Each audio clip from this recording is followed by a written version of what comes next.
Episode की शुरुआत काले अंधेरे को दिखाते हुए होती है, जहाँ पे लेमिंग अब आ चुका होता है। तो क्लैरिसा के लोग इसके ऊपर गन तान देते हैं, पर क्लैरिसा इसके आदमियों को रुकने के लिए कहती है और इन्हें बताते हैं जिसे लैम यहाँ पे मारने के लिए आया वो पहले ही मर चुका है। उतने में हम एरेस को देखते हैं जो कि कहता है कि यहाँ खड़े खड़े देखने से कोई फायदा नहीं है, हमें इसे अभी मार पीट के कस्टडी में लेना पड़ेगा। पर ताजुबाकी से याद दिलाता है कि यहाँ पे विटनेस खड़े है जो कि उसे देख रहे हैं, तो वो संभल के लड़े तो ही बेहतर है। उतने में मिसाकी पोल्का को बताती कि वो आदमी इन पुलिस वालों से भी ज्यादा खतरनाक है।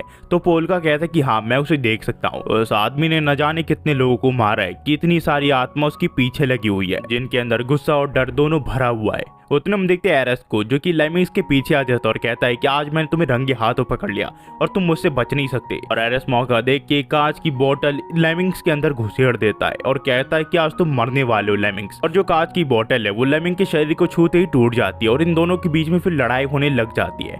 एरेस काफी ज्यादा गुस्सा होता है लेमिंग से और उसे मार पीट रहा होता है और उसे कहता है कि मुझे सीरियसली लो, पर लेमिंग्स को इससे कोई मतलब नहीं होता और ये अपनी स्पीड का यूज करके मिसाकी यहाँ पे आ जाता है। तो मिसाकी पूछती है क्या तुम्हें मुझसे कुछ लेना देना है क्या? ये कहता है कि हाँ, जिसके बाद ये मिसाकी को अपने ऊपर उठा के यहाँ से ले जाने लग जाता है। पोल्का कहता है कि मिसाकी को छोड़ दो, पर ये सोचता है अगर ये एक और स्टेप आगे बढ़ा और इसने अपने पावर का यूज किया तो इसकी लाइफ से हमेशा के लिए शांति चली जाएगी। पर ये सोचता है अगर इसने इस मॉन्स्टर को अभी नहीं रोका तो शायद से ये मिसाकी को कभी नहीं देख पाए। और ये इंसान एक नॉर्मली ह्यूमन बीइंग के हिसाब से काफी ज्यादा ताकतवर है, तो एक इंसान इसे कभी हरा नहीं पाएगा। जिसके बाद ये सोचता है अगर इसे मिसाकी को बचाना है तो इसे पावर का यूज करना पड़ेगा और ये उसके ऊपर हमला कर देता है। पर लेमिंग काफी ज्यादा चालाक होता है, वो इसकी झांसे में नहीं आता। वही नेक्रोमेंसर अपने टीचर को याद करके सोच रहा होता है कि सचमुच में एक नंबर का गधा हूँ, मैंने अपने रिकार्नेशन को एकदम गलत कर दिया। पर वो सोचता है कि वो किसी भी हाल में मिसाकी को बचा के रहेगा। वहीं पे हम देखते हैं ताजुबाकी को जो कि ये सारी चीज देख रहा होता है। पर उतने में क्लैरिसा यहाँ पे मोमबत्ती बुझा देती है और यहाँ पे अंधेरा हो जाता है। पर नेक्रोमेंसर किसी तरह लेमिंग से मिसाकी को छुड़ाने में कामयाब हो जाता है और उसे अपनी पावर की मदद से पकड़ लेता है। मिसाकी फिर पोल्का का नाम लेते हुए कहती है क्या तुमने मेरी जान बचाई है पोल्का? पर पोल्का कहता है कि चुप रहो और हम यहाँ से चुपचाप निकल जाएंगे। उतने में हम देखते हैं ताजुबाकी अपने फोन की लाइट जला लेता है और उसकी फ्लैश लाइट वो नेक्रोमेंसर की हड्डियों पे करता है और ये देख के एकदम हैरान हो जाता है। और उसी वक्त उसकी नजर यहाँ पे लेमिंग्स पे पड़ती है जो कि गायब हो जाता है, जो कि काफी ज्यादा ताकतवर होता है। इसके सामने पोल्का भी टिक नहीं पा रहा होता है। यहाँ पे किसी तरह मिसाकी को अपने चंगुल में वापस ले लेता है। मिसाकी इसके ऊपर हमला करने वाली होती है पर ये इसके कान में कुछ फुसफुसाता है। ये कहते हैं कि नहीं, उसके बारे में मैं तुम्हें बिल्कुल नहीं बता सकती, तुम यहाँ से चले जाओ। पर अचानक से हम देखते हैं जो लेमिंग है वो गुस्सा हो जाता है और इसके ऊपर हमला करने वाला होता है और पोल्का भी इसके ऊपर हमला करने के लिए रेडी होता है। पर यहाँ पे मिसाकी कहती है कि उसका इसमें कोई लेना देना नहीं है, उसको कुछ भी मत करना। और ज्यादा फोर्स करने के बाद मिसाकी को उसको वो बात बतानी पड़ती है जिसके लिए वो यहाँ पे आया था। पर मिसाकी इसके हाथ में काट लेती है पर वो काफी ज्यादा हार्ड होता है। पर लेमिंग्स को कुछ नहीं होता। मिसाकी फिर एक कांटे वाले चम्मच को उसके पाँव के अंदर घुसेड़ देती है जो कि इसके सलाइवा में लिपटा होता है और कुछ देर के लिए लेमिंग का जो शरीर है वो पैरालाइज जैसा हो जाता है। तो यहाँ पे नेक्रोमेंसर कहता है कि मुझे पता ये ज्यादा टाइम नहीं था और तुम्हारा शुक्रिया, मैंने एक स्पेल ढूंढ निकाला जो कि इसके ऊपर काम करेगा। और नेक्रोमेंसर अपनी पावर का यूज करके इसके ऊपर हमला कर देता है। फिर हमें कुछ देर बाद दिखाया जाता है जब यहाँ पे लेमिंग्स निकल चुका होता है। वही एरेस और ताजुबाकी सोच रहे होते हैं कि अगली बार जब यहाँ पे ये लोग आएंगे तो वो पूरी तरह तैयार होके आएंगे ताकि इन्हें इतनी चोट ना पहुंचे। वही क्लैरिसा इन दोनों को कहती है ये तो बहुत बुरा हुआ, वो तुम्हारे हाथों से निकल गया। पर ये कहता है कि कोई बात नहीं, अगली बार जब मैं यहाँ पे आऊंगा तो मैं सारे वेपन अपने साथ लेके आऊंगा। पर क्लैरिसा इसे बताती कि यहाँ पे स्मोकिंग अलाउड नहीं है। वहीं पे हमें एक आदमी को दिखाया जाता है जो कि कहता है कि लेमिंग्स तुम आ गए, तुमने काफी ज्यादा टाइम ले लिया, मुझे लगा था तुम जल्दी काम कर दोगी। पर लेमिंग्स फिर से कुछ बताता है जिसके बाद ये कहता है कि तुमने बहुत ही अच्छा काम किया, तुम्हारा शुक्रिया। तो आखिरकार जिन्बा मारा गया। लेमिंग्स तुम ऐसे ही काम करते रहो, मुझे तुमसे काफी ज्यादा उम्मीद है नेसू। हमें फिर पता चलता है कि ये आदमी पोल्का की फैमिली का एक हिस्सा है और लेमिंग्स पोल्का के ऊपर इशारा कर रहा होता है। हमें फिर ताकुमी को दिखाया जाता है जो कि पोल्का और मिसाकी को बता रहा होता है कि लेमिंग कितना ज्यादा स्ट्रांग है और वो कितनी आसानी से किसी को भी मार सकता है। वो पोल्का को कहता है कि तुम्हें अपनी पावर का इतना ज्यादा यूज नहीं करना चाहिए था। पर पोल्का कहता है कि मिसाकी की जान बचाने के लिए उसे अपनी पावर का यूज करना पड़ा। तो फिर ये मिसाकी को आखिर में थैंक यू कहता है। तो मिसाकी कहती है तुम मुझे शुक्रिया क्यों कर रहे हो? पोल्का इसे कहता है कि मुझे बचाने के लिए तुम्हें उसे एक सीक्रेट बताना पड़ा। पर ये कहते हैं कि तुमने भी तो मेरी मदद की, तुमने भी तो मेरी जान बचाई है, तो हम दोनों अब इवन है, तुम्हें चिंता करने की कोई जरूरत नहीं है। नेक्रोमेंसर को फिर अपनी टीचर की सिखाई हुई बात याद आ जाती है जो उन्होंने कहा था कि इससे फर्क नहीं पड़ता कि तुम उस आदमी को एक सेकंड के लिए जानते हो या फिर काफी सालों से, अगर तुम्हें उसकी हेल्प करनी है तो तुम उसकी हेल्प करो। क्योंकि मैं देख सकती हूँ तुम काफी लंबा लाइफ जीने वाले हो। तो तुम्हें ये सोचना बंद कर देना चाहिए कि तुम किसकी मदद करोगे और किसकी नहीं। तुम जैसे जैसे बड़े होगे तुम्हें कई लोग लाइफ में मिलेंगे और तुम्हें पता चलेगा एक मैटर को कैसे सॉल्व किया जाता है। वहीं पे हम देखते हैं पोल का सोच रहा होता है कि जिस बॉडी में वो अभी है वो इसमें किसी को भी प्रोटेक्ट नहीं कर सकता। ये फिर ताकुमी मिसाकी और दूसरे पोल्का को कहता है, मुझे इस दुनिया के बारे में एक भी चीज नहीं पता, तो मैं चाहता हूँ तुम लोग मुझे इस दुनिया के बारे में कुछ बताओ और अपने बारे में बताओ कि तुम लोग कैसे अपने जीवन जीते हो। और मेरे सामने अब सब कुछ क्लियर हो चुका है। मैं चाहता हूँ कि मैं तुम लोगों के साथ हंसूं।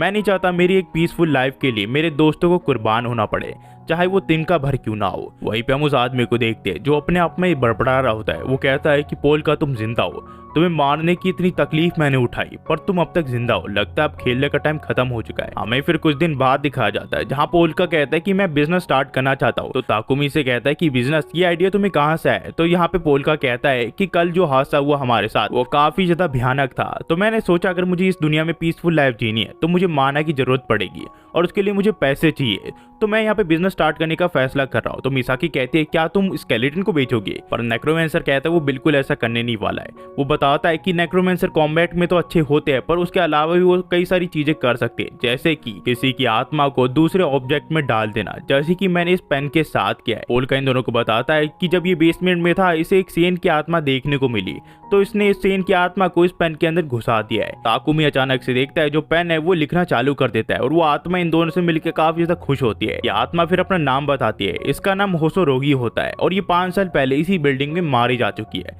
इसी वजह से बिल्डिंग के ऊपर इसका काफी ज्यादा गुस्सा है, ये चाहती है इस बिल्डिंग को ये जला दे। पर पोल का इन दोनों को कहता है कि ये बात छोड़ो, मैं बताना चाहता हूँ कि मैं मैजिक यूज कर सकता हूँ, तो मैंने फैसला किया है मैं एक मैजिक का बिजनेस स्टार्ट करूंगा और उसके लिए मैंने एक पोस्टर भी बनाया। ताकुमी बताओ ये कैसे लग रहा है? ताकुमी कहता है क्या तुम सचमुच एक पीसफुल लाइफ जीना चाहते हो? पोल का कहता है कि हाँ मैं पीसफुल लाइफ जीना चाहता हूँ। ताकुमी कहता है कि मुझे पता है तुम एक मॉन्स्टर हो जो कि मुझे बिना झिझक के मार सकते हो, पर फिर भी मैं ये कहना चाहूंगा क्या तुम्हारा दिमाग खराब हो गया है क्या? उतने में हम देखते होसोरोगी ने बताता है अगर तुम्हें पैसे कमाने हैं तो मेरे पास एक बेटर आइडिया है। हमें फिर कुछ दिन बाद दिखा जाता है जहाँ पोल्का की बिल्डिंग के सामने भीड़ होती है और पोल्का यहाँ पे एक फॉर्चून टेलर बन चुका होता है और ये लोगों की दुख दविदा लाइफ की वो भी हटा रहा होता है और एक हफ्ते के अंदर ही काफी ज्यादा पैसे कमा लेते हैं। और ताकुमी को इसके ऊपर यकीन नहीं हो रहा होता कि एक फुद्दू से साइन बोर्ड को बना के इन्होंने इतना ज्यादा पैसे कमा लिया। ताकुमी फिर पोल्का को बताता है यहाँ पे लगभग 1 लाख यन है। दरअसल ये तीनों क्या करते हैं, ये क्लाइंट के नाम के डेटा वेटा और डेट ऑफ बर्थ सब कुछ निकाल लेते हैं और ये डेटा वो पोल्का को उसके मैजिक के थ्रू दिखाता है और पोल्का उस कस्टमर के बारे में एग्जैक्ट डिटेल बता देता है। पर उसके अलावा भी पोल्का जो मरे हुए घोस्ट होते हैं उनसे बात कर सकता है, तो वो दूसरों की मदद भी कर देता है कि उनकी चीज कहाँ पे रखी हुई है और कहाँ वो चीज पा सकते हैं। और इसी वजह से पोल्का को फॉर्चून टेलिंग में 100% एक्यूरेट रेट मिला होता है। पर ताकुमी कहता है कि अगर ऐसे ही चलते रहा तो लोगों को हमारे ऊपर शक हो जाएगा। पर होसोरोगी से बताता है कि उन्हें विश्वास नहीं हो रहा तो कोई बात नहीं, जब वो लोग यहाँ पे आएंगे तो उनको ये ब्रेन वॉश कर देंगे जिसके बाद वो इस चीज में मान लेंगे। पर यहाँ पे ताकुमी कहता है कि तुम भूल गए पोल्का को एक पीसफुल लाइफ बितानी थी। यहाँ पे फिर पोल्का कहता है कि चलो जितने पैसे मिले हैं वो हम पांचों एक दूसरे के साथ बांट लेते हैं। पर असली पोल्का ये पैसे लेने से मना कर देता है क्योंकि असली पोल्का ने ये पैसे कमाए नहीं होते। तो ताकुमी कहता है कि लगता है असली पोल्का को सचमुच पैसे की बिल्कुल जरूरत नहीं है क्योंकि उसे कभी भी पैसों की कमी नहीं आई। तो यहाँ पे पोल्का पूछता है यानी कि नेक्रोमेंसर कि ये सब है क्या? तो ताकुमी पोल्का को कहता है कि मैं भूल गया था, तुम्हारी मेमोरी अब तक पूरी तरह वापस नहीं आई है। ये फिर असली पोल्का के बारे में से बताने लग जाता है।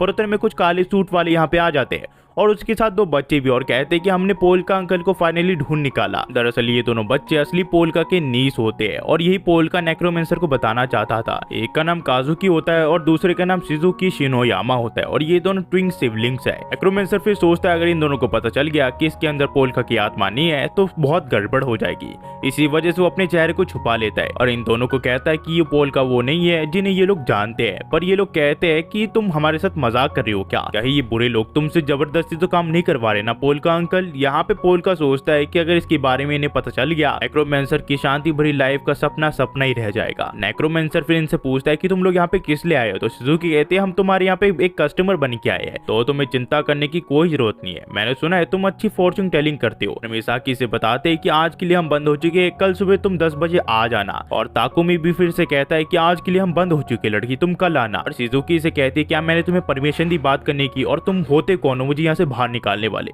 और अगर मैं यहाँ से जाने से इनकार कर दूँ तो तुम हो कौन। ये कहता है कि अगर तुम यहाँ से नहीं गई तो मैं पुलिस को बुला लूंगा, तुम ऑलरेडी हमारे रूम पे घुस चुकी हो और हम बिजनेस अभी बंद करने वाले थे और तुम इस टाइम पे आई हो और ऊपर से यहाँ से ना जाने के लिए कह रही हो। ये कहती है तुम्हें आइडिया भी है मैं हूँ कौन। ताकुमी कहता है कि मुझे पता है तुम कौन हो, तुम एक अमीर बाप की बिगड़ी हुई औलाद हो और ऊपर से तुम्हें तमीज भी नहीं है बड़ों से बात कैसे किया करते हैं। ये लड़की और भी कुछ बोलने वाली होती है पर इसका गार्ड इसे रोक लेता है। ताकुमी फिर शिजुकी को कहता है कि क्या हुआ, अगर तुम आर्ग्यूमेंट में नहीं जी सकती तो क्या गार्ड से मुझे पिटवाने वाली हो। पर उतने में पोल्का कहता है कि तुम्हारा शुक्रिया, तुम्हें अब ज्यादा बोलने की कोई जरूरत नहीं है, तो मुझे पता है तुम मेरी जगह अपने आप को टारगेट बना रहे हो ताकुमी, अगर तुमने और इससे ज्यादा बात की तो ये रो जाएगी। और पोल्का इन दोनों बच्चों को गले लगा लेता है। ये दोनों कहते तुम हमारे साथ क्या कर रहे हो। पोल्का इन दोनों को कहता है कि तुम्हें चिंता करने की कोई जरूरत नहीं है, तुम्हारा एक अच्छा भविष्य है। ये दोनों फिर पूछते हैं अंकल पोल्का आपको क्या हुआ, पर पोल्का इन्हें कहता है कि तुम्हें गलतफहमी हुई है, मैं पोल्का का दोस्त हूँ ना कि पोल्का, और उसने मुझसे कहा है कि वो कल घर वापस आ जाएगा, तो तुम्हें चिंता करने की कोई जरूरत नहीं है, अब तुम घर वापस जा सकती हो। पर हम देखते हैं इन दोनों बच्चों के ऊपर एक घोस्ट चिपकी हुई होती है जो कि नेक्रोमेंसर को कह रही होती है कि प्लीज इन दोनों बच्चों को बचा लो।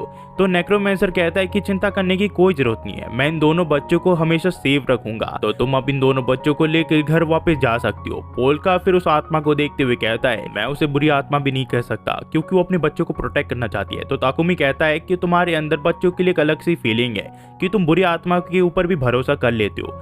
पोल्का कहता है कि हाँ, उनको देखने के बाद मुझे अपने ही कुछ दोस्तों की याद आ गई। ताकि फिर पोल्का से पूछती है तो तुम कल सचमुच उनके घर जाने वाले हो क्या। ये कहता है कि हाँ। तो यहाँ पे ताकुमी उसे उसका एड्रेस देता है जहाँ पे इसे जाना है और इसे बताता है कि शिनोयामा कंपनी जो है वो बहुत बड़ी कंपनी है जिनके बैंक भी है और वो काफी ज्यादा अमीर है और तुम उसके दूसरे बेटे हो और तुम्हारे फादर अभी 79 ईयर्स की हुए हैं और अगर तुम्हारे फादर को कुछ हुआ तो उस कंपनी में तुम अगले हायर बन सकते हो और इसी वजह से तुम्हें कोई ना कोई तो मारना चाहता है।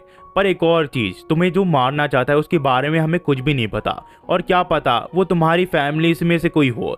तो वहां पे जाना एक तरह से एक एनिमी की टेरिटरी में कदम रखना होगा, क्या तुम वहां पे सेफ रहोगे। मिसाकी से कहती है ये तो मैजिक यूज कर सकता है ना। तो ताकुमी कहता है ये अपनी लिमिट तक मैजिक यूज कर सकता है, अगर इसका मैजिक खत्म होगा तो इसे मारना आसान होगा। तो पोल्का कहता है कि मेरे पास पहले एक बॉडीगार्ड हुआ करता था और ये अपनी पावर की मदद से एक हड्डियों के ढांचे से बॉडीगार्ड बना देता है। तो ताकुमी से कहता है कि इसे एक पंच पड़ा तो ये खत्म हो जाएगा और ये दोनों आखिर में फैसला करते हैं कि पोल्का की बॉडीगार्ड मिसाकी होगी। हम फिर उन दोनों बच्चों को देखते हैं जो कि सोचते हैं कि पोल्का इतनी अजीब से बात क्यों कर रहा है। पर जब ये दोनों गाड़ी का गेट खोलते हैं तो इनके सामने इनका बड़ा भाई होता है और ये वही आदमी होता है जिसने पोल्का को मरवाने की कोशिश की होती है। ये कहता है तुम दोनों यहाँ पे क्या कर रहे हो, तुम्हें पता है ना ये जगह बिल्कुल भी सेफ नहीं है, तुम्हें घर पे होना चाहिए। पर मुझे ये बताओ कि पोल्का ने क्या कहा। ये दोनों कहते हैं कि पोल्का कल घर वापस आ जाएगा। ये फिर इन दोनों को कहता है कि जैसे पोल्का के साथ हुआ वैसा तुम्हारे साथ भी हो सकता है, तो तुम दोनों को संभल के रहना चाहिए। वहीं पे हम देखते हैं पोल्का के फादर को जो कि कहता है कि पोल्का अभी भी जिंदा है और वो शिंजुकू में मैजिशियन का काम कर रहा है, लगता है वो लड़का तुम्हारे ऊपर गया है। हमें फिर पोल्का की मदर की फोटो दिखाई जाती है जिनका नाम कैनन होता है। ये बूढ़ा आदमी फिर कहता है कि लगता है कि वो इतनी जल्दी मरने नहीं वाला है। फिर जो कहानी है वो टू बी कंटिन्यू हो जाती है। अगर आप यहाँ तक देख रहे हो तो प्लीज लाइक एंड सब्सक्राइब करना मत भूलना। आपको ये कहानी कैसी लगी आप हमें कमेंट बता सकते हैं ताकि हम इम्प्रूव करने की कोशिश करें। तो thanks for watching guys, next video में मिलते हैं। बस यही आज के लिए इतना ही।